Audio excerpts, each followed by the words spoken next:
Okay, so one of my friends wanted me to make some hamburgers, and he wanted to know how to do it the American way. What I'm going to do is I'm going to play the video that I recorded in my kitchen. I made hamburgers in a few different ways. I made one on the frying pan, I did one under the broiler in the oven, and I made 3 on the barbecue. Alright, so I got the package of meat, and one of the most important things about making these burgers is not to manhandle the meat. A lot of people, they like to mush it between their hands. Don't do any of that. You want to keep as much of the texture of the original meat as possible. So I very, very carefully break the meat away and then very gently just get it into the shape of a hamburger, which is like a hockey puck. And then I make a little bit of an indentation so that when the hamburger gets bigger, when it cooks, it becomes flat. If you don't make that indentation, then the hamburger would get round like a big meatball. So I make the indentation, it's very important. Now, when it comes to putting the spices on the hamburgers, all I do is put salt and pepper, nothing else. Just a little bit of pepper, a little bit of salt on both sides, and once I do that, I'm done with the spices. Notice how I took off the gloves that I was using, and I'm not touching them with my hands anymore.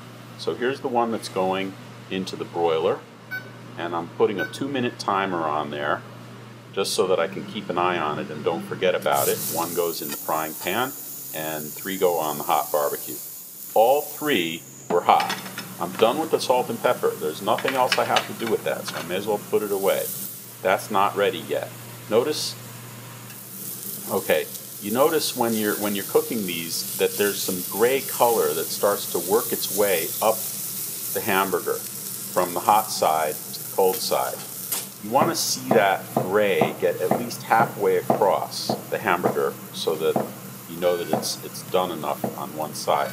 Okay, here I'm making some onions that I'm gonna put on the frying pan burger. Okay, and I actually get the onions, put them on the burger, and then I turn the burger over and I put the onions right under it. Now this one, it got a little bit burnt, but it still came out really good. Okay, so here I'm adding a little bit of water. This is a North Jersey onion burger. It's almost in the White Castle style, but much better. So I'm just getting those onions under the burger, and they're going to steam the other side. So one side has been fried, the other one's steamed. Notice how the color is. It's just slightly gray on the top, and those are ready to turn over. Okay, that one has browned nicely. It's stuck a little bit, so I'm very carefully prying it loose, and then I'm going to turn that over. Okay, and that isn't going to take much longer, okay? So I'm just going to keep an eye on that, and all I want to do is get it to the point where it browns. This one, it dried out a little too soon, so I'm thinking maybe I should just add a little bit more water to it. Okay, so once I get all those onions back under the burger, or at least most of them, because you want the fat in the burger to kind of go down into the onions, I'm just going to add a little more water just to keep that moist. Okay, so get the onions back under the burger. The water is going to help steam the meat a bit. And now I'm just checking for doneness. If you take the muscle that's next to your thumb and you just press down on it when your hand is open, that's about how a medium rare hamburger would feel. And I'm just checking, and they're all about medium rare, so I'm going to turn off the barbecue right now. And I'm just going to heat up these tongs because they had been touching raw meat. And now I'm just going to take the burgers off of here. Those are done. They have to rest for 5 minutes before you do anything. While the grill's hot, it's a good time just to clean it. And all you got to do is just scrub it down and you're done. Okay, now there's the burger from the oven. As you can see, it looks a lot, well, maybe the top doesn't look so good. Okay, it looks much better on that side. So that looks nice, but it doesn't have the grill marks. And as you can see, they all have about the same consistency as your palm.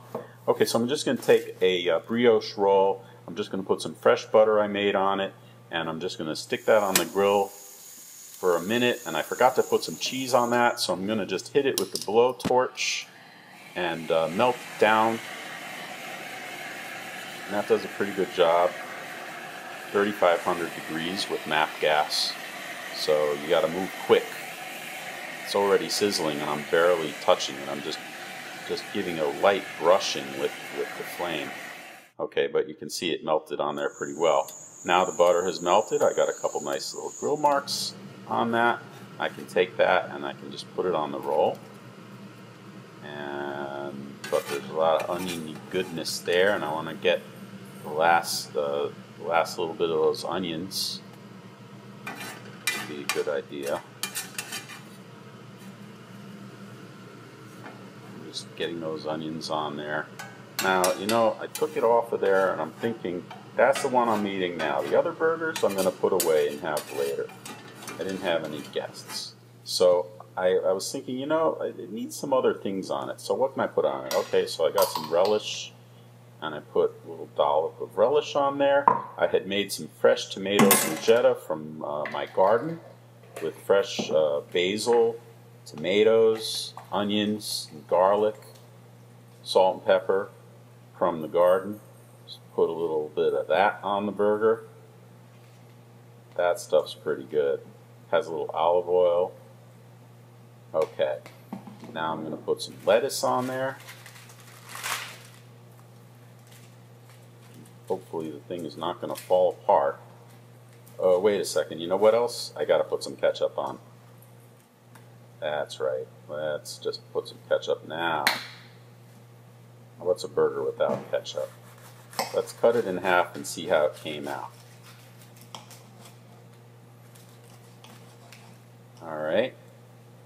And look at that. Perfectly medium rare on the inside. Same thing with all the other burgers I made. I'm just going to cut it in half and show you.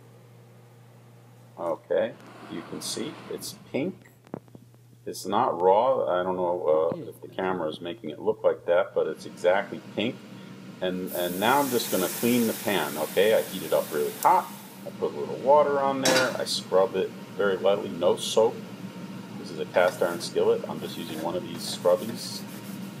And I'm just getting off. You might have to repeat that once or twice. And then what you do is you heat it up to dry it off and sanitize it. And once you've done that, wait for the last little bit of water to dry as it's heating back up. And maybe you might want to put a little bit of oil on it just to re-season it. As for the broiler, well, that just goes in the dishwasher in the pan. That's for the dog. See, the dog got something out of this too. And that's it. That's the way to make burgers. 3 different ways. And I would say that I liked the barbecue one the most, the frying pan one second because it had some cool onions, and the broiler one on the oven wasn't so bad either. But that was my 3rd choice. So that's it. Bon appetit.